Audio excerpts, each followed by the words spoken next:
एक शेतकरी रोज पहाटे 4ला उठायचा. अंधारातही घड्याळाकडे पाहायची गरज पडायची नाही, कारण शिस्त त्याच्या सवयींमध्ये रुजली होती.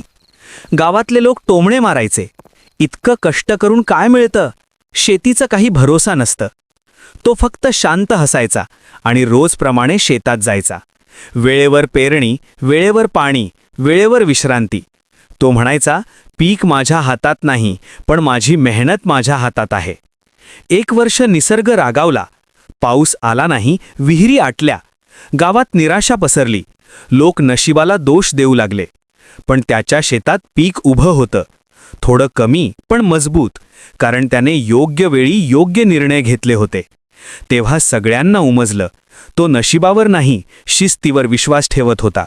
यश कधीच अचानक येत नाही, ते रोज वेळेवर केलेल्या छोट्या प्रामाणिक कृतींचं फळ असतं.